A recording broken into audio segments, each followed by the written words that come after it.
আমাদের এক প্রভু আরশের উপর, আরশের মালিক আমাদের এক প্রভু, ওই এক আল্লাহ আমাদের রব, আল্লাহ আমাদের প্রভু।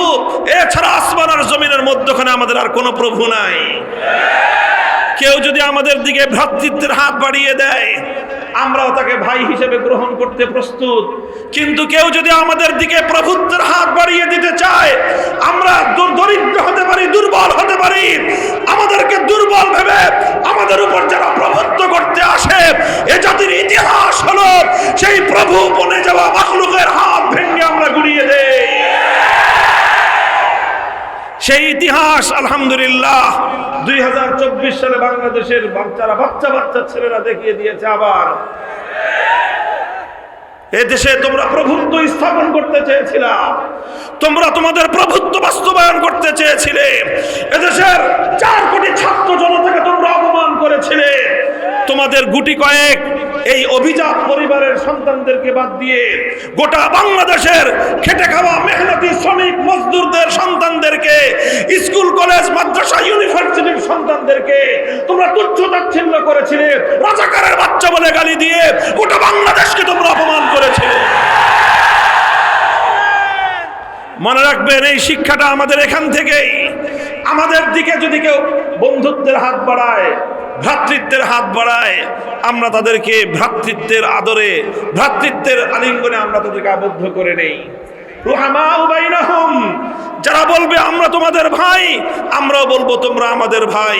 কিন্তু কেউ যদি আমাদেরকে বলতে চায় তোমরা আমাদের গোলাম, আমরা তোমাদের প্রভু, আমরা পরিষ্কার বলে দেই রব একজনকেই মেনেছি, একজনকেই মানব। সেই রব ছাড়া যে কেউ আমাদের উপর প্রভুত্ব করতে আসবে, আমরা সেই মাখলুক প্রভুত্বের ফলানেওয়ালাদেরকে হাত ভেঙে গুড়িয়ে দিতে আমাদের এতটুকু মুখ কাঁপবে না।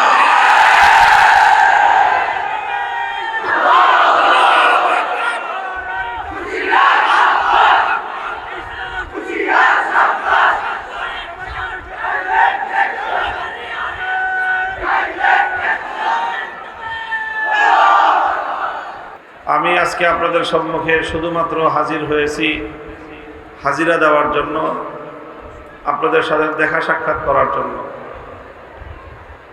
গতকালকে মাগরিবের নামাজ আদায় করেছি পবিত্র মসজিদুল হারামে। মসজিদে হারামে মাগরিবের নামাজ পড়ে রওনা করেছি। এরপর থেকে এখন পর্যন্ত শুধুমাত্র সফরের উপরে আছি, চলাচলের উপরে আছি। শারীরিকভাবে খুবই ক্লান্ত।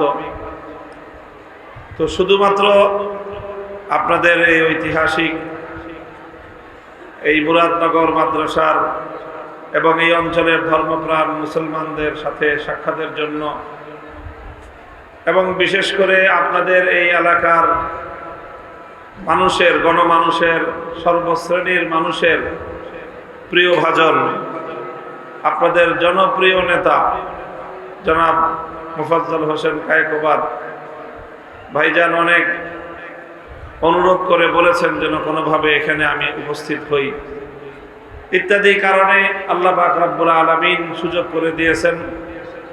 এই জন্য শুধু আপনাদের সাথে সাক্ষাৎ করার উদ্দেশ্যে আমি এখানে হাজির হয়েছি। দু একটি কথা আমি আপনাদের সম্মুখে আরজ করব। কোরআনে পাকের সূরাতুত তাওবা থেকে 3টি আয়াত আমি আপনাদের সম্মুখে তেলাওয়াত করেছি। এই আয়াতগুলোর শানে নুজুল তথা এই আয়াতগুলো কি জন্য নাজিল হয়েছিল, কোন প্রেক্ষাপটে অবতীর্ণ হয়েছিল, এটা মাদ্রাসার উলামায়ে কেরাম এবং যারা কোরআনে পাক নিয়ে পড়াশোনা করেন তাদের সকলেরই জানা আছে। খুব সংক্ষেপে যদি বলি, রাসূল সাল্লাল্লাহু আলাইহি ওয়াসাল্লামের জীবনের সর্ববৃহৎ যেই জিহাদ ছিল, সবচেয়ে বড় সংখ্যক বিপুল পরিমাণ সেনাবাহিনী নিয়ে, সৈনিকদেরকে নিয়ে, মুজাহিদিনদেরকে নিয়ে আল্লাহর নবী যে যুদ্ধ পরিচালনা করেছেন, এবং আল্লাহর নবীর জীবনের সর্বশেষ যুদ্ধ সেটা হলো তাবুকের জিহাদ, তাবুক যুদ্ধ। যেই যুদ্ধটা ছিল পৃথিবীর তৎকালীন সুপার পাওয়ার রোম সাম্রাজ্যের বিরুদ্ধে। সেই যুদ্ধে কয়েকটা বিষয় ব্যতিক্রম ছিল। একটা বিষয় হলো অনেক দূরে যেতে হবে, অনেক দূরত্বের সফর। দ্বিতীয় বিষয় ছিল যে সময়টা ছিল অত্যন্ত কঠিন, প্রচন্ড গরম, একেবারে সাংঘাতিক যে গরমের মৌসুম। এই প্রচন্ড গরমের মৌসুমে মরুভূমির পথ পাড়ি দিয়ে শত শত মাইল দূরে জিহাদের জন্য যেতে হবে। তো দূরত্ব একটা কঠিন ছিল, একটা জটিলতা ছিল। তীব্র গরম, এটা আরেকটা সমস্যা ছিল। তৃতীয় আরেকটা সমস্যা ছিল এই জিহাদের মধ্যে অংশগ্রহণকারীদের জন্য, সেটা হলো যে এমন একটা সময় এই জিহাদের ডাক এসেছিল যখন মদিনার সকল সাহাবায়ে কেরাম আর্থিকভাবে টাকা পয়সার দিক থেকে তারা সংকটে ছিলেন। যারা কৃষি কাজ করেন তারা বিষয়টা ভালো বুঝবেন। কৃষকরা মাঠে ফসল ফলায়, তো ফসল ফলাইতে তাদের অনেক ইনভেস্ট করতে হয়, বীজ কিনতে হয়, সার কিনতে হয়, এটা সেটা করতে হয়। এগুলো করতে থাকে কৃষক। একটা পর্যায়ে তার হাতে যা টাকা পয়সা থাকে সব শেষ হয়ে যায়, কিন্তু তখনও ফসল গোলায় উঠাইতে আরো সময় বাকি। তখন কি করে? তখন খরচ করে, বিভিন্ন জায়গা থেকে ঋণ করে, সংসার চালায় বাকিতে, বাকি দোকানদারের কাছ থেকে বাকি খায়। আর এইভাবে মানুষের কাছ থেকে ঋণ পানি করে সে কোনো রকম ফসল কাটা পর্যন্ত পৌঁছানোর চেষ্টা করে, অভাব থাকে। এরপরে যখন ফসলটা কাটে তখন সেই ফসল বিক্রি করে সকলের বাকি বাটরা যা আছে ঋণ সব শোধ করে দেয়। তো এই জিহাদের ডাক আল্লাহর নবী এমন এক সময় দিয়েছিলেন, মদিনার যে মূল উপার্জনের ইনকাম সোর্স, মদিনার স্থানীয় অধিবাসীরা তারা সকলে খেজুরের চাষাবাদ করতেন। খেজুর বছরে একবার ফলন হয়, তো সেই ফল যখন মাত্র পাকা শুরু করেছে, এখনো পরিপূর্ণ পরিপক্ক হয় নাই, আরো কিছুদিন সময় লাগবে, গাছে মাত্র ফল ধরেছে, পাকা ধরেছে। এখন এই সময়ে যদি কেউ বাড়ি থেকে বাইরে চলে যায়, সমস্যা দুইটা। একটা হলো সময় মতো যদি ফল না পাকা যায়, না পারা যায়, ধান পেকে গেছে, এখন যদি কেউ ধান না কাটে তো ধান কি তার জন্য অপেক্ষা করবে? সব ধান দেখা যাবে আস্তে আস্তে মাঠে নষ্ট হয়ে যাবে। এখন মদিনার সমস্ত খেজুরের বাগানের খেজুর গাছে গাছে খেজুর ধরেছে, কিন্তু এখনো কাটার সময় হয় নাই।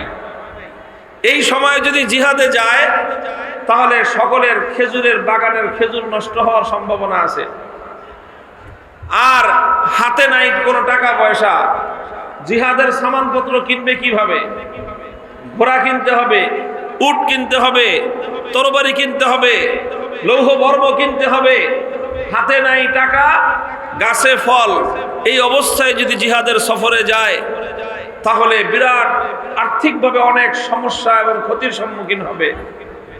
তিনটা প্রতিকূলতা ছিল, তিনটা বাধা ছিল। কয়টা বাধা? তিনটা বাধা। এক নম্বর হলো সফরের পথ অনেক দূরত্বের, এই দূরত্বের পথ অতিক্রম করতে হবে। দুই নম্বর বাধা হলো তীব্র গরমের সংকট, এই শরীরের মধ্যে গরমের তীব্র দাবদাহে ফসকা পড়ে যায় আরব দেশের গরম। সেই গরমের মধ্যে মরুভূমি এবং পাহাড়ের পথ দিয়ে পথ চলতে হবে, দীর্ঘ পথ, 1-2 মাইল না, শত শত মাইল পথ চলতে হবে। আর তিন নম্বর হলো, এখন যদি কেউ জিহাদের জন্য সফরে বের হয়, গত বছরের ফসল মাইর খাবে, আর যত বাকি বাট্টা আছে এই সমস্ত বাকি পরিশোধ করার জন্য তার কঠিন পরিস্থিতির সম্মুখীন হইতে হবে। এই রকম পরিস্থিতিতে আল্লাহর পক্ষ থেকে জিহাদের ঘোষণা আসলো, আল্লাহর নবীর পক্ষ থেকে জিহাদের ডাক আসলো। লাকাদ তাবাল্লাহু আলান নাবিয়্যি ওয়াল মুহাজিরিন ওয়াল আনসার আল্লাযীনা ইত্তাবাউহু ফি সাআতিল উসরা। এইজন্য আল্লাহ বলেছেন যে প্রতিকূলতার সময়ে যারা আল্লাহ এবং তার রাসূলের ডাকে সাড়া দিল, প্রতিকূলতার সময়ে, কঠিন সময়ে যারা আল্লাহ এবং তার রাসূলের ডাকে সাড়া দিয়েছে, আল্লাহ তাদের প্রতি অনেক বেশি অনুরক্ত হয়েছেন, তাদের প্রতি আল্লাহর সন্তুষ্টি অনেক বেশি। বুঝেন না এই কথা? বললে রাগ করেন না, এই যে আপনারা এখন সারা দেশে বাঁধভাঙ্গা জোয়ার, আমাদেরকে দেখলে আপনারা খুব উদ্বেলিত হন। এখন হলো আমাদের একটা অনুকূল সময় চলতেছে, ভালো সময়। একটা সময় গেছে আমাদের প্রতিকূলতার সময়, যখন মামুনুল হক নাম উচ্চারণ করা বাংলাদেশের সবচেয়ে বড় অপরাধ ছিল। এই নাম যার ঘরে পাওয়া গেছে তার 14 গোষ্ঠী সহ উদ্ধার করে ছাড়ছে। অসংখ্য মানুষ আমি জানি এমন, কারাগারে বহু যুবকের সাথে দেখা হয়েছে, স্কুলে পড়ে, কলেজে পড়ে, ইউনিভার্সিটিতে পড়ে, মাদ্রাসায় পড়ে, ধরে আনছে পুলিশ, কঠিন মামলা দিয়ে জেল হাজতে চালান করে দিয়েছে। অপরাধ কি? হুজুর অপরাধ কিছুই না। কেউ বলে যে আপনার একটা ওয়াজ শুধু ফেসবুকে শেয়ার করেছিলাম, এই। কেউ বলে যে শুধু একটা কমেন্টে আপনার নাম লিখেছিলাম, এই জন্য। এরকম কিছু মানুষ ছিল দুর্দিনে, যারা ওলামায়ে কেরামকে ছেড়ে যায়নি। তবে এত মানুষ ছিল না দুর্দিনে, এত মানুষ ছিল না। মনে রাখবেন, আল্লাহ পাক রব্বুল আলামিন বান্দার আমলের পরিমাপ করেন তার দুর্দিনের সময়ে, কঠিন সময়ে তার আমল কি পরিমাণ, তার সাহস কি পরিমাণ, আল্লাহর দ্বীনের জন্য তার ত্যাগ আর কোরবানি কি পরিমাণ। এই জন্য আজকে আমি বলি আপনাদেরকে, ভালো কথা, এখন আপনারা অনুকূল একটা পরিবেশে দ্বীনের মাহফিলে, কোরআনের মাহফিলে ওলামায়ে কেরামের পিছনে জিন্দাবাদের স্লোগান দিচ্ছেন।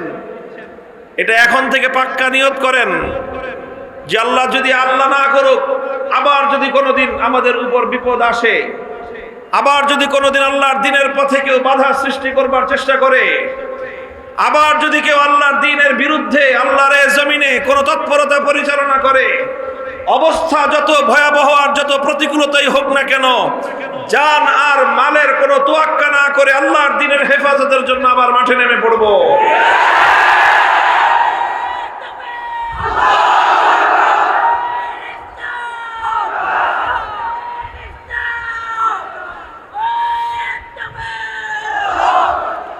তো ওই কঠিন পরিস্থিতিতে আল্লাহ বলতেছেন, যারা আল্লাহ এবং তার রাসূলের ডাকে সাড়া দিয়েছিল, লাকাদ তাবাল্লাহ, আল্লাহ তাদের দিকে ঝুঁকেছেন, আল্লাহ তাদের দিকে রহমতের দৃষ্টি দিয়েছেন, আল্লাহ তাদেরকে আপন করে নিয়েছেন, আল্লাহ তাদের গুনাহ মাফ করে দিয়েছেন, এবং আল্লাহ পাক রব্বুল আলামিন তাদের জন্য আখিরাতের বিশাল নেয়ামতের ওয়াদা করেছেন।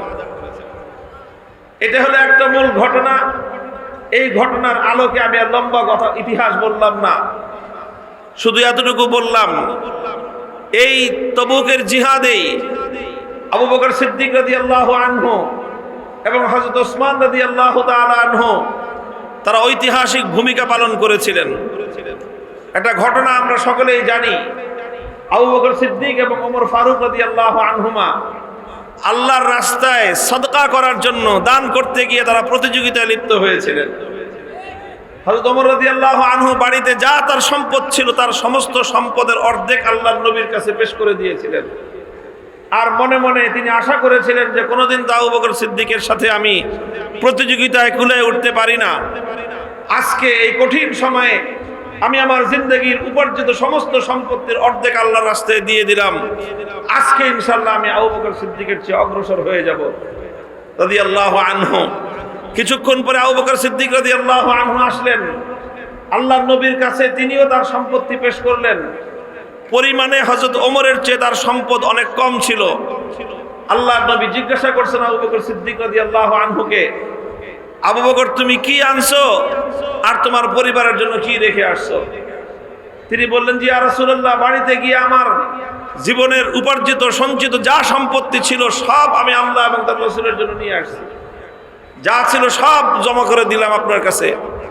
তাহলে তোমার পরিবারের জন্য কি রেখে আসছো? তিনি বললেন যে আমার পরিবারের জন্য আমি শুধু আল্লাহ এবং তার রাসূলকে রেখে আসছি। এই সেই জিহাদ, যেই জিহাদের মধ্যে আবু বকর সিদ্দিক রাদিয়াল্লাহু আনহু এইভাবে জীবনের উপার্জিত সমস্ত সম্পত্তি আল্লাহর রাস্তায় কোরবানি করে দিয়েছিলেন। এই জিহাদে হযরত ওসমান রাদিয়াল্লাহু তাআলা আনহু 300 উট এবং এই উটগুলোর বোঝাই করা যত মাল 300 উট, তার পিঠ ভর্তি বোঝাই করা মালামাল সহ জিহাদের জন্য আল্লাহর নবীর কাছে তিনি হাওয়ালা করে দিয়েছেন, আল্লাহর রাস্তায় তিনি দান করে দিয়েছেন।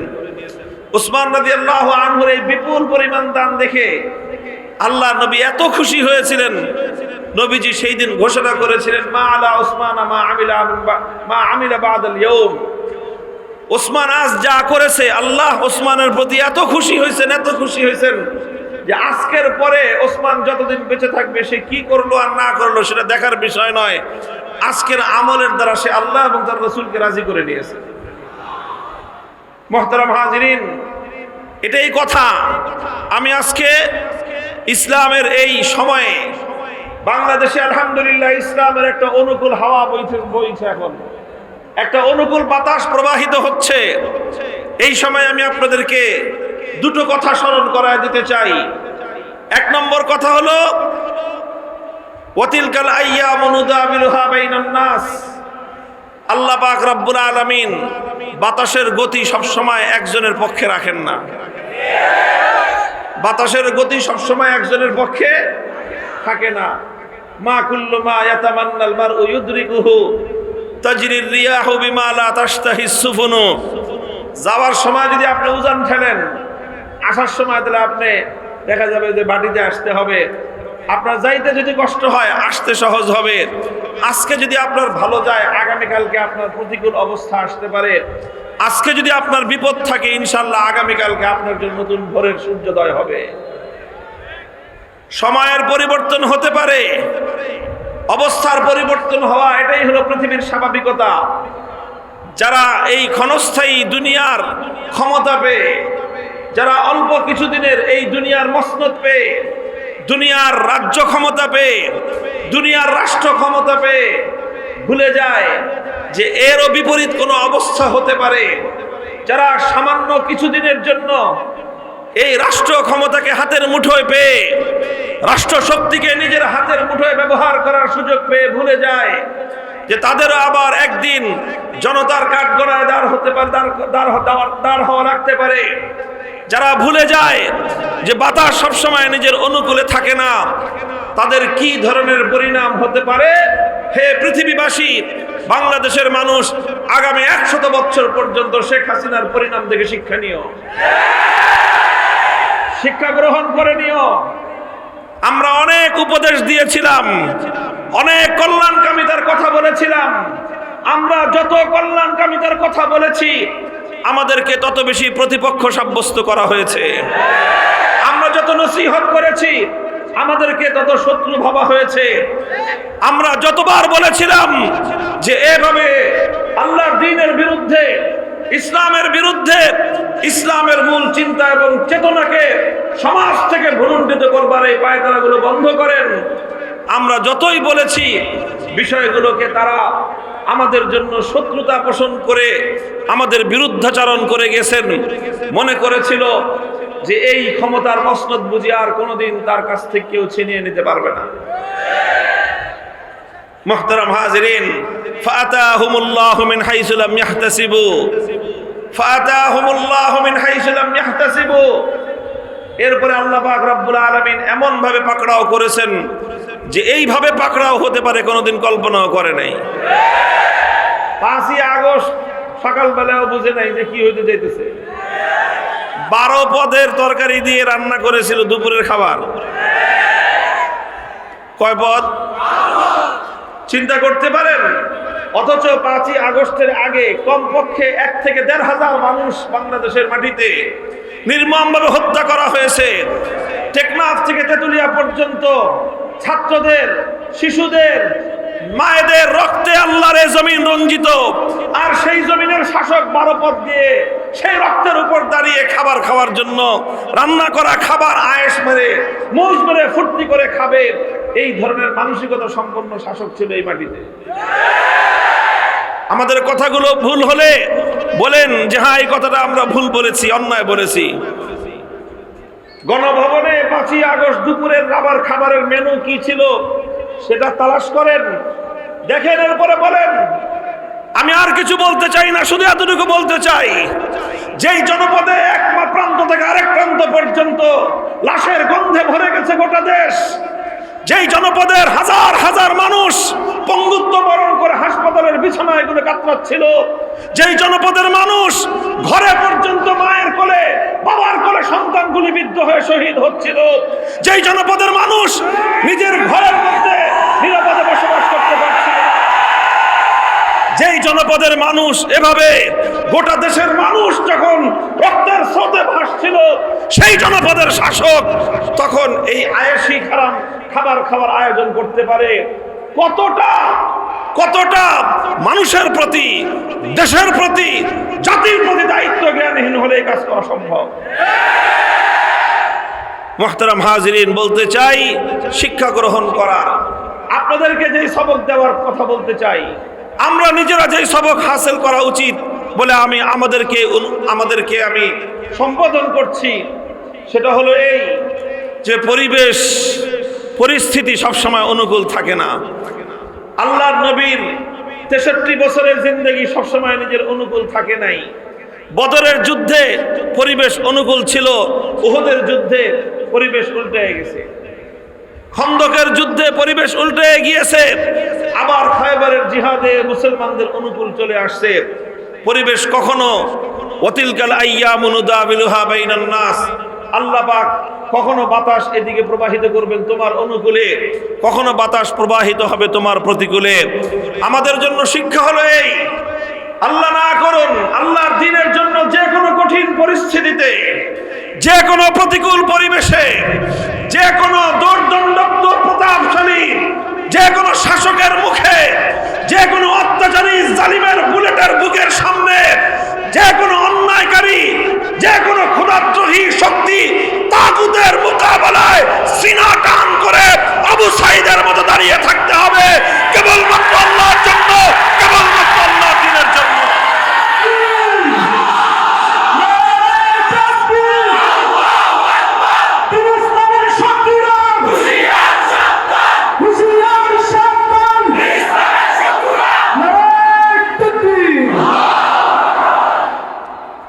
এটা হলো একটা কথা। 2 নম্বর কথা হলো এই, জিসকা জিতনা হো কুরবানি উতনি খুদা কি মেহেরবানি। বিপদের সময়ে, দুর্দিনে ইসলামের যারা বন্ধু, সুদিনের বন্ধুদের চেয়ে তাদের মূল্য অনেক বেশি। কাজেই শপথ করতে হবে, যখন মক্কা বিজয় হয়ে গেল, যেই মক্কা থেকে, যেই মক্কার অধিবাসীরা 13 বছর পর্যন্ত ইসলামকে ধ্বংস করার পায়তারা চালিয়েছে, আল্লাহর নবী তাদের অত্যাচারে, উৎপীড়নে মক্কা ছেড়ে চলে যেতে বাধ্য হলেন, মদিনায় গিয়ে আশ্রয় নিলেন। এই মক্কার দুরাচার কুরাইশের কাফেরেরা, তারা সেখানে গিয়েও মুসলমানরা যেন শান্তিতে ঘুমাতে পারে, তার জন্য যা কিছু ব্যাঘাত ঘটানোর জন্য যা করা দরকার তাই তারা করেছে। মদিনার উপর হামলা করার জন্য বারবার তারা আক্রমণ শানিয়েছে। এই সব কিছুর পরে 8ম হিজরিতে যখন মক্কা বিজয় হলো এবং মক্কায় আল্লাহর দ্বীন জিন্দা হয়ে গেল, মক্কায় দ্বীন কায়েম হয়ে গেল, একজন এসে বলল যে ইয়া রাসূলুল্লাহ, আমি তো এখন মক্কা থেকে মদিনায় হিজরত করতে চাই। আল্লাহ নবী বললেন, লা হিজরাতা বাদাল ফাতহি ওয়ালাকিন জিহাদুন ওয়া নিয়াতুন। লা হিজরাতা বাদাল ফাতহি ওয়ালাকিন জিহাদুন ওয়া নিয়াতুন। এখন আর মক্কা ছেড়ে মদিনায় হিজরত করার কোনো ফজিলত নাই, কারণ এখন মদিনাও যেরকম ইসলামের দেশ, মক্কাও এখন ইসলামের দেশ। কাজেই এক ইসলামের দেশ ছেড়ে আরেক ইসলামের দেশে যাওয়ার মধ্যে বিশেষ কিছুই নাই।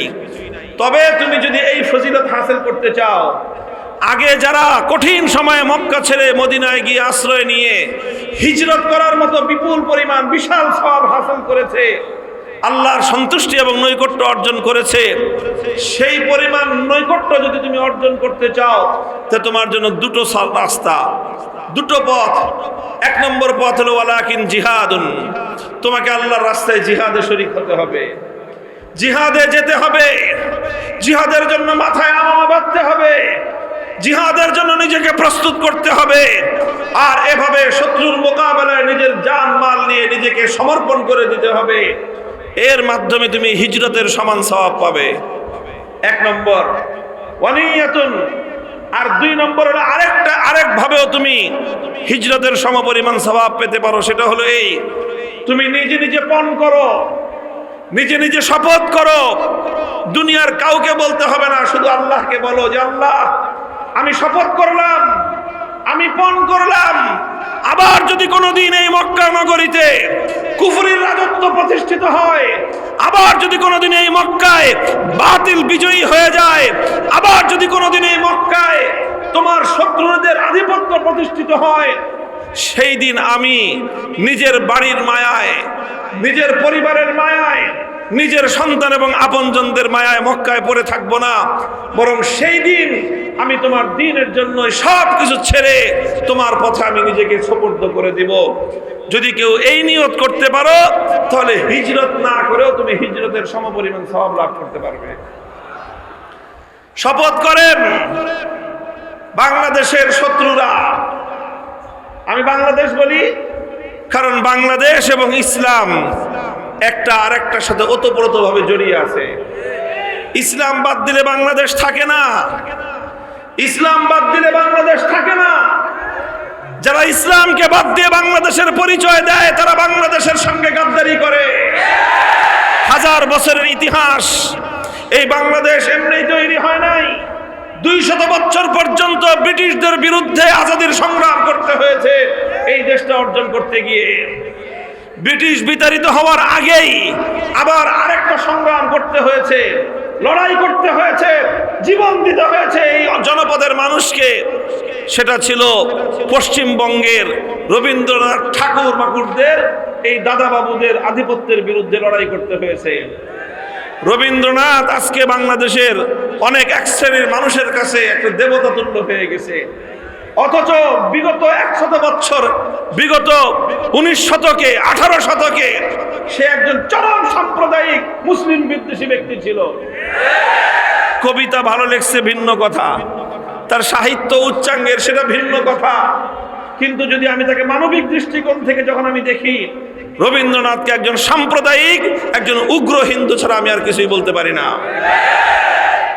তারা এই মুসলমানরা যেন, তখন বঙ্গ 2 ভাগ ছিল, পশ্চিমবঙ্গ আর পূর্ববঙ্গ। আমরা ছিলাম পূর্ববঙ্গে, পূর্ববঙ্গে ছিল মুসলিম অধ্যুষিত, পশ্চিমবঙ্গ ছিল বেশিরভাগ হিন্দু অধ্যুষিত।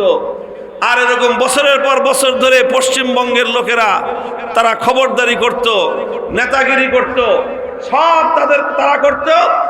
আর এই পূর্ববঙ্গের মুসলমানরা ছিল অবহেলিত। যখন পূর্ববঙ্গের মুসলমানরা মাথা তুলে দাঁড়ানোর চেষ্টা করেছিল, এই পূর্ববঙ্গের নবাব স্যার সলিমুল্লাহ, নবাব পরিবার যারা আলেম ওলামাদের সাথে সম্পর্ক রাখত, নবাব সলিমুল্লাহ সেই যুগে আমাদের এই গোটা কওমি অঙ্গনের সেরেতাজ মুজাদ্দেদে মিল্লাত হাকিমুল উম্মাত শাহ আশরাফ আলী থানভী রহমতুল্লাহ আলাইহি, ওনাকে তিনি এই অঞ্চলে এনেছিলেন। এই নবাব স্যার সলিমুল্লাহ সাহেব, ওনারা এই সমস্ত নবাব, মুসলমান নবাবেরা এবং এদেশের মুসলমানরা তারা চাইল যে পশ্চিমবঙ্গের দাদা বাবুদের করতলগত আমরা থাকবো না, আমরা আমাদের এই অঞ্চলের মানুষের জীবনমানের উন্নয়ন ঘটাবো। এদেশের মুসলমানরা স্বতন্ত্র জাতিসত্তা নিয়ে, নিজস্ব পরিচয় নিয়ে তারা মাথা তুলে দাঁড়াবে।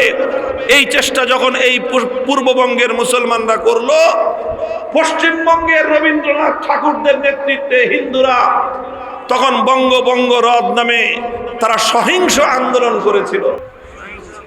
শব্দটা মুখস্থ করে রাখবেন। আমরা যখন আন্দোলন করি তখন আমাদেরকে জঙ্গিবাদী বলো, অথচ এই রবীন্দ্রনাথ ঠাকুর এবং তার সহকর্মীরা, তাদের আন্দোলনের নামই ছিল সহিংস আন্দোলন, মানে জঙ্গিবাদী আন্দোলন। সেই সহিংস আন্দোলনের মাধ্যমে শত শত মানুষ মুসলমানদেরকে পুড়িয়ে মেরেছে। আর এইভাবে সহিংসতার মধ্য দিয়ে পূর্ববঙ্গের মুসলমানদের উত্থানকে তারা ঠেকিয়ে রাখার চেষ্টা করেছিল। পূর্ববঙ্গের মুসলমানরা লড়াই করেছে। 1947 সালে যখন সুযোগ এসেছে, সঙ্গে সঙ্গে পশ্চিমবঙ্গের দাদা বাবুদেরকে 3 তালাক দিয়ে পূর্ববঙ্গের মুসলমানরা মাথা উঁচু করে দাঁড়িয়ে গেছে। এটা গেছে দ্বিতীয় সংগ্রাম আমাদের, পশ্চিমবঙ্গের দাদা বাবুদের বিরুদ্ধে পূর্ববঙ্গের মুসলিম জাতিসত্তা গড়ার লড়াইয়ের সংগ্রাম। এরপরে আসছে পশ্চিম পাকিস্তানের খান পাঠানদের বিরুদ্ধে লড়াই। ওরা মুসলমান, আমরাও মুসলমান, কিন্তু ওরা বলল মুসলমান মুসলমান হলে কি হবে, তোরা বাঙালি আর আমরা হলাম পাঞ্জাবি, সুতরাং পাঞ্জাবিরা হলো উত্তম, বাঙালিরা হলো অধম, বাঙালিরা হবে গোলাম আর পাঞ্জাবিরা করবে প্রভুত্ব। আমরা তখন পরিষ্কার তাদেরকে বলে দিয়েছিলাম, আমাদের একজন মাওলানা আব্দুল হামিদ খান ভাসানী ছিল, তিনি বলে দিয়েছিলেন, সালাম জানায় দিলাম তোমাদেরকে, তিনি বলেছিলেন, এবং সেই কথা আজও আমরা বলি, আমাদের একজন প্রভু আছে, তিনি কোথায়? কোথায়? আরশের উপর। আমাদের এক প্রভু আরশের উপর, আরশের মালিক আমাদের এক প্রভু, ওই এক আল্লাহ আমাদের রব, আল্লাহ আমাদের প্রভু। এছাড়া আসমান আর জমিনের মধ্যখানে আমাদের আর কোনো প্রভু নাই। কেউ যদি আমাদের দিকে ভ্রাতৃত্বের হাত বাড়িয়ে দেয়, আমরাও তাকে ভাই হিসেবে গ্রহণ করতে প্রস্তুত, কিন্তু কেউ যদি আমাদের দিকে প্রভুত্বের হাত বাড়িয়ে দিতে চায়, আমরা দরিদ্র হতে পারি, দুর্বল হতে পারি, আমাদেরকে দুর্বল ভেবে আমাদের উপর যারা প্রভুত্ব করতে আসে, এ জাতির ইতিহাস হলো সেই প্রভু বনে যাওয়া মাখলুকের হাত ভেঙে আমরা গুড়িয়ে দেই। সেই ইতিহাস আলহামদুলিল্লাহ 2024 সালে বাংলাদেশের বাচ্চা বাচ্চা ছেলেরা দেখিয়ে দিয়েছে। আবার এদেশে তোমরা প্রভুত্ব স্থাপন করতে চেয়েছিলে, তোমরা তোমাদের প্রভুত্ব বাস্তবায়ন করতে চেয়েছিলে, এদেশের 4 কোটি ছাত্র জনতাকে তোমরা অপমান করেছিলে, তোমাদের গুটি কয়েক এই অভিজাত পরিবারের সন্তানদেরকে বাদ দিয়ে গোটা বাংলাদেশের খেটে খাওয়া মেহনতি শ্রমিক মজদুরদের সন্তানদেরকে, স্কুল কলেজ মাদ্রাসা ইউনিভার্সিটির সন্তানদেরকে তোমরা তুচ্ছ-তাচ্ছিল্য করেছিলে, রাজাকারের বাচ্চা বলে গালি দিয়ে গোটা বাংলাদেশকে তোমরা অপমান করেছিলে। মনে রাখবেন, এই শিক্ষাটা আমাদের এখান থেকেই। আমাদের দিকে যদি কেউ বন্ধুত্বের হাত বাড়ায়, ভ্রাতৃত্বের হাত বাড়ায়, আমরা তাদেরকে ভ্রাতৃত্বের আদরে, ভ্রাতৃত্বের আলিঙ্গনে আমরা তাদেরকে আবদ্ধ করে নেই। রুহামাউ বাইনাহুম, যারা বলবে আমরা তোমাদের ভাই, আমরাও বলবো তোমরা আমাদের ভাই। কিন্তু কেউ যদি আমাদেরকে বলতে চায় তোমরা আমাদের গোলাম, আমরা তোমাদের প্রভু, আমরা পরিষ্কার বলে দেই, রব একজনকেই মেনেছি, একজনকেই মানব, সেই রব ছাড়া যে কেউ আমাদের উপর প্রভুত্ব করতে আসবে, আমরা সেই মাখলুক প্রভুত্বের ফলানেওয়ালাদেরকে হাত ভেঙে গুড়িয়ে দিতে আমাদের এতটুকু মুখ কাঁপবে না।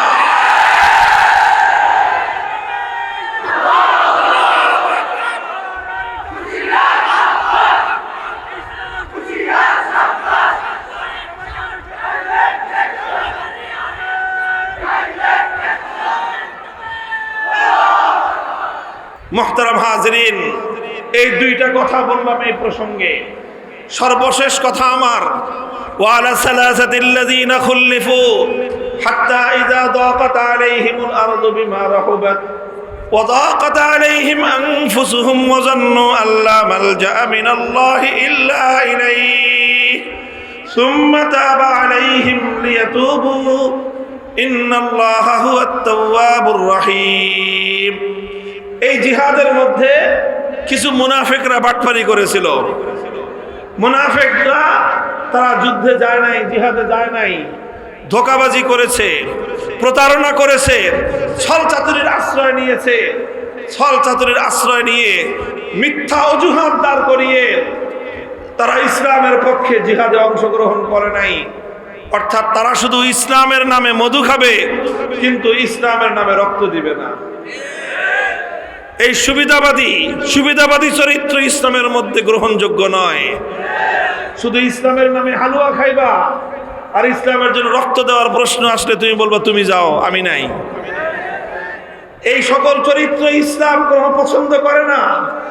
ইসলাম বলে যখন সুবিধা আসবে সকলে মিলেমিশে ভোগ করব, রক্ত দেওয়ার যখন প্রয়োজন হবে তখন আমরা প্রতিযোগিতামূলক ভাবে জিহাদের সামনের কাতারে দাঁড়ানোর জন্য আমরা প্রতিযোগিতায় লিপ্ত হব। 3 জন মুসলমান যারা ভেজাল মুসলমান ছিলেন না, যারা পিওর মুসলমান ছিলেন, খালেস মুসলমান সাহাবী ছিলেন, কিন্তু তারা ঘটনাচক্রে জিহাদে যেতে সক্ষম হন নাই। জিহাদ থেকে তারা পিছনে রয়ে গেছেন। আল্লাহর পক্ষ থেকে যখন জিজ্ঞাসা করা হলো আল্লাহর নবীর মাধ্যমে, তোমরা কেন জিহাদে যাও নাই? তারা অকপটে স্বীকার করলেন যে ইয়া রাসূলুল্লাহ, আমাদের ভুল হয়ে গেছে, আমরা যেতে পারি নাই, আমাদের আসলে কোনো ওজর ছিল না। তারা মিথ্যা অজুহাত দাঁড় করার নাই, সত্য কথা বলেছেন। সত্য কথা বলে নিজেদের দোষ স্বীকার করে নেওয়ার কারণে আল্লাহর পক্ষ থেকে প্রথম তাদেরকে বলা হলো, ঠিক আছে, তোমরা যেহেতু কোনো কারণ ছাড়া জিহাদ থেকে পিছনে ছিলে, কোনো অজুহাত ছাড়া, কোনো ওজর ছাড়াই জিহাদ থেকে তোমরা বিরত থেকেছ, কাজে এই জন্য তোমাদের কিছুদিন শাস্তি ভোগ করতে হবে। তোমরা অপেক্ষা করো, আল্লাহর পক্ষ থেকে যতদিন পর্যন্ত তোমাদের ব্যাপারে নতুন ফয়সালা না আসবে ততদিন পর্যন্ত তোমরা অপেক্ষমান থাকো। 50 দিন পর্যন্ত তারা অপেক্ষমান থাকলেন। কতদিন? 50 দিন। এই 3 জন সাহাবী, সংক্ষেপ কথা, 3 জন সাহাবী, তাদের মধ্যে 2 জন ছিলেন বয়োবৃদ্ধ আর 1 জন ছিলেন নওজওয়ান। 2 জন ছিলেন কি? বয়োবৃদ্ধ, একটু বয়স্ক, আর 1 জন ছিলেন যুবক। বয়োবৃদ্ধ যেই 2 জন ছিলেন, তাদের 2 জনের নাম, একজনের নাম হলো হিলাল ইবনে উমাইয়া, আর একজনের নাম হলো মুরারা ইবনে রবি। আর যিনি নওজওয়ান ছিলেন তার নাম ছিল মালিক, কাব ইবনে মালিক রাদিয়াল্লাহু আনহু। কাব ইবনে মালিক রাদিয়াল্লাহু আনহু, কাব ইবনে মালিক যুবক, অর্থবিত্তশালী মানুষ, কিন্তু যে কোনো কারণে একটু অবহেলা করতে করতে, গাফলতি করতে করতে জিহাদে যাওয়া হয় নাই। যখন আল্লাহর নবীর সামনে তিনি এই তার অজুহাত নাই, অজুহাত ছাড়া জিহাদে যায় নাই, ওজর ছাড়াই জিহাদ থেকে বিরত থেকেছেন, এই বিষয়টা যখন সামনে চলে আসলো, আল্লাহর পক্ষ থেকে ওনার উপরে পানিশমেন্ট চলে আসলো। অনেকেই তখন ওনাকে বুদ্ধি দিয়েছিলেন যে কাব, তুমি এক কাজ করো, তুমি গিয়ে আল্লাহর নবীর সামনে মিথ্যা অজুহাত দাঁড় করো, মিথ্যা ওজর পেশ করো, তাহলে হয়তো তোমাকে মাফ করে দিবেন। কাব ইবনে মালিক রাদিয়াল্লাহু আনহু তখন দেখলেন যে মদিনাতে যারা জিহাদে যায় নাই তাদের মধ্যে 2 শ্রেণীর মানুষ। এক শ্রেণীর মানুষ জিহাদে যায় নাই কিন্তু মিথ্যা অজুহাত দাঁড় করায় তারা কোনো রকমে পাশ কাটায় গেছে। আর 2 জন মানুষ এমন আছে যারা মিথ্যা অজুহাত দাঁড় করায় নাই, সত্য কথা বলে বিপদের সম্মুখীন হয়ে গেছে। কাব ইবনে মালিক রাদিয়াল্লাহু আনহু তখন দেখলেন, তুলনা করলেন যে কোন লোকগুলো কেমন, যারা নানা রকম অজুহাত দাঁড় করায়, অজুহাত তৈরি করে, মিথ্যা অজুহাত দিয়ে যারা নিজেদেরকে রক্ষা করে নিল, তারা কেমন লক্ষ্য করে দেখলেন সবগুলো হলো মুনাফিক, বাটপার। আর যেই 2 জন সত্য কথা বললেন, কোনো মিথ্যা অজুহাত দিলেন না, লক্ষ্য করে দেখলেন রজুলানি সালিহাইনি শাহিদা বাদরান, রজুলাইনি সালিহাইনি শাহিদা বাদরান, তারা 2 জন নেককার মানুষ এবং তারা 2 জন এমন বদরের যুদ্ধে অংশগ্রহণকারী আল্লাহর নবীর প্রিয় সাহাবী। তখন কাব ইবনে মালিক রাদিয়াল্লাহু আনহু একটা সিদ্ধান্ত নিয়েছিলেন, যা করে আল্লাহ, এই 2 হুজুরের সাথে আমি আছি, এবার যা হয় আল্লাহ ভালো পরিণাম করবেন, আমি বাটপারদের সাথে থাকবো না। খেয়াল করে বুঝবেন, আপনি যখন কোনো দ্বিধায় পড়ে যাবেন, কোনো দ্বিধাদ্বন্দ্বে পড়ে যাবেন, তখন কিভাবে সিদ্ধান্ত নেবেন। হে সাধারণ মুসলমানগণ, কোরআনের সূত্র, আল্লাহর নবীর হাদিসের সূত্র, সাহাবায়ে কেরামের জিন্দেগীর বাস্তব নমুনার সূত্র হলো এই, যখন তুমি কনফিউশনে পড়ে যাবে, যখন তুমি দ্বিধাদ্বন্দ্বে পড়ে যাবে, এদিকে যাব না ওদিকে যাব, এদিকে যাব না ওদিকে যাব, তখন তুমি এই দ্বিধান্বিত অবস্থায় সিদ্ধান্ত নেওয়ার প্রক্রিয়া হলো এই, তখন তুমি দেখবা যে কোন দিকে কারা আছে, কোন দিকে কারা আছে। তুমি যখন তাকায় দেখবা, একদিকে মহিবুল্লাহ বাবুনগরী, একদিকে আল্লামা জুনায়েদ বাবুনগরী, তুমি যখন তাকায় দেখবা একদিকে আল্লামা নূর হোসেন কাসেমী, তুমি যখন তাকায় দেখবা একদিকে এরকম হক্কানি উলামায়ে কেরাম, আর অপর দিকে তাকায় দেখবা সব বাটপাড়ার সিটার, তখন তুমি চোখটা বন্ধ করে বাটপাড়দের দল ত্যাগ করে, ধোঁকাবাজদের দল ত্যাগ করে আল্লাহওয়ালা নেককারদের সঙ্গে থাকবা, তোমার পরিণাম ভালো হবে।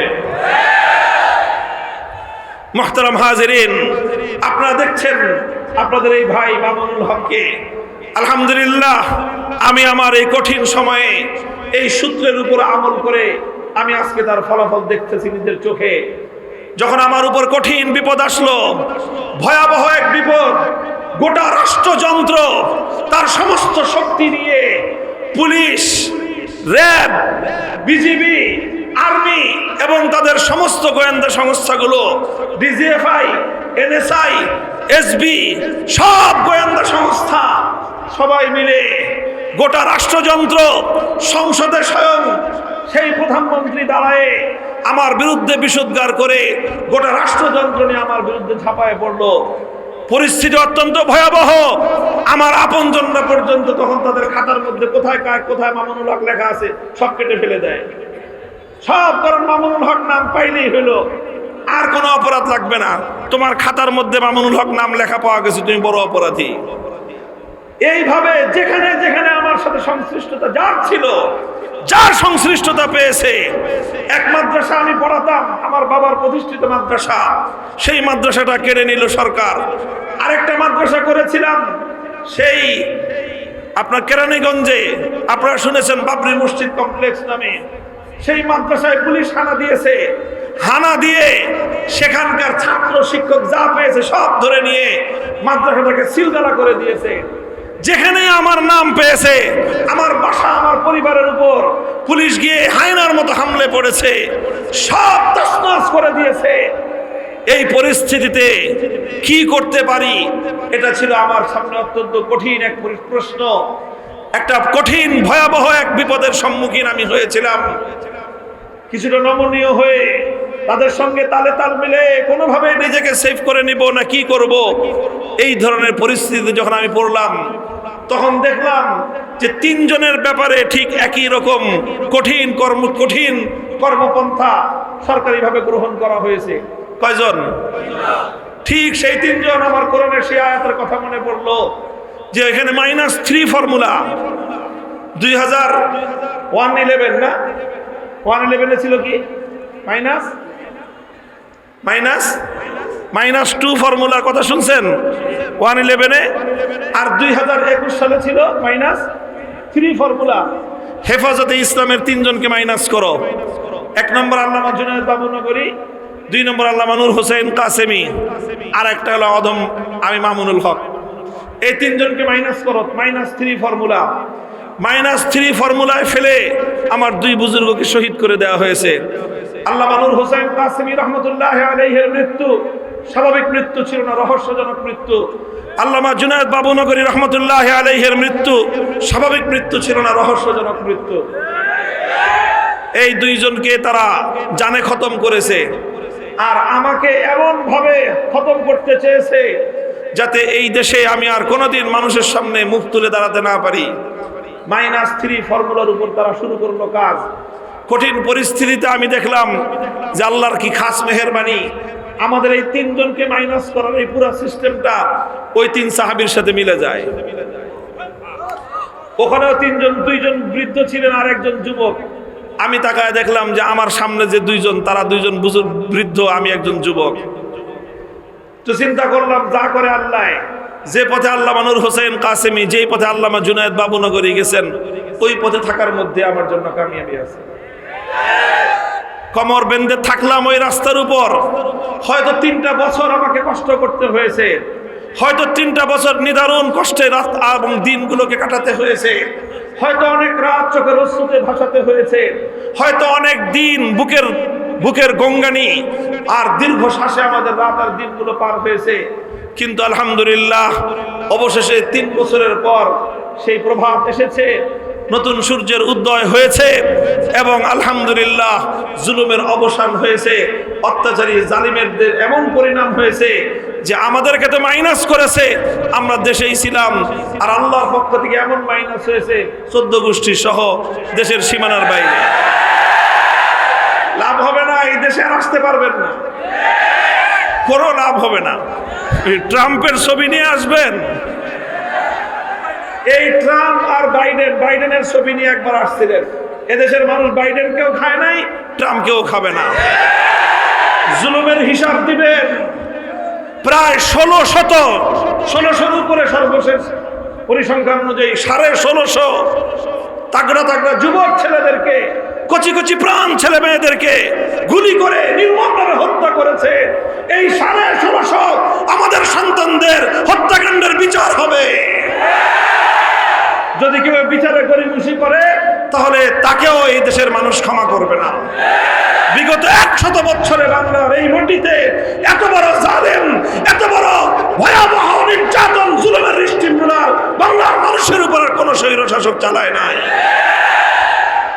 মুহতারাম হাজিরিন, এভাবে সিদ্ধান্ত নিবেন।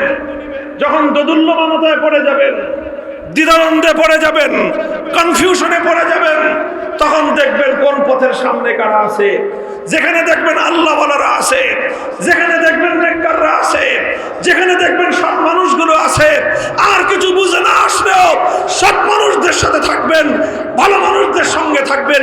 ইয়া আইয়ুহাল্লাযীনা আমানুত্তাকুল্লাহ ওয়া কুনু মা'আস সাদিকিন। আল্লাহ বলেছেন তুমি সৎ লোকদের সাথে থাকো, দুনিয়াতেও আমি তোমাকে কামিয়াবি দান করব। ফাদখুলি ফি ইবাদি ওয়াদখুলি জান্নাতি। জান্নাতের মধ্যে আমি সৎ মানুষদের জামাতে বদ্ধ করে তোমাকে জান্নাতে পৌঁছে দেব। থাকবেন তো ইনশাআল্লাহ? দেখেন, আমার বিরুদ্ধে ওদের মূল ক্ষোভের জায়গাটা ছিল এইটাই, যে আমি এই 2022 সাল জুড়ে একটা ওয়াজ করতাম সব জায়গায়। আপনাদের এখানে আমি সেই ওয়াজ করেছি, আপনাদের কারো মনে থাকার কথা।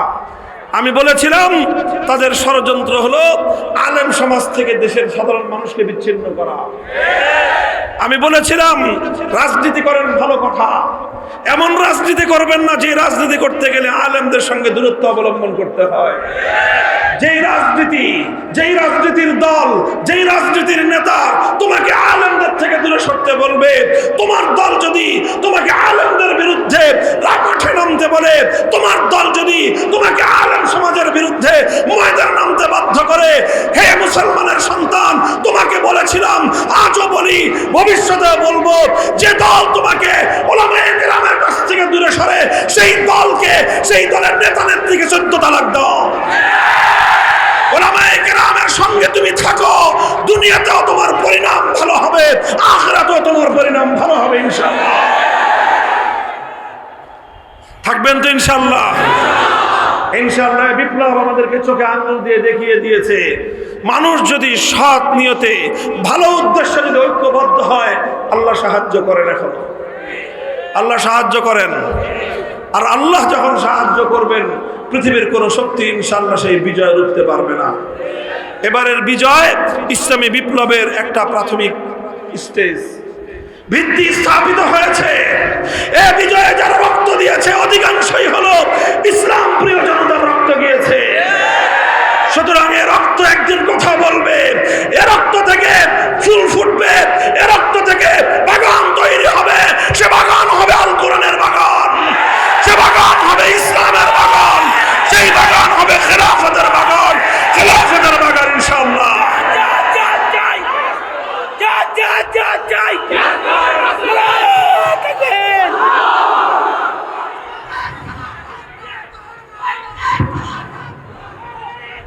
আল্লাহ কবুল করেন, তৌফিক দান করেন। আমার জন্য দোয়া করবেন, আমি যেন যে কথাগুলো বললাম এই কথার মধ্যে যেন কোনো লৌকিকতা না থাকে, শুধু মানুষকে শোনানোর জন্য, মানুষকে দেখানোর জন্য কোনো কথা, কোনো কাজ যেন আল্লাহ আমার দ্বারা না নেন। যা বলি, যা করি, সেটা যেন আল্লাহর সন্তুষ্টির জন্য, আল্লাহর দ্বীনের কল্যাণের জন্য হয়। আমাকে যেন আল্লাহ পাক রব্বুল আলামিন ভুল পথ থেকে রক্ষা করেন, সঠিক পথে যেন আল্লাহ আমাকে ইস্তেকামতের সাথে, দৃঢ়তার সাথে জীবনের শেষ মুহূর্ত পর্যন্ত অটল অবিচল থাকার তৌফিক দান করেন। আল্লাহ যেন আমাকে আফিয়াতের সাথে রাখেন। ওয়া সাল্লাল্লাহু তাআলা আলা খাইরি খালকিহি মুহাম্মদ ওয়া আলা আলিহি ওয়া আসহাবিহি আজমাইন।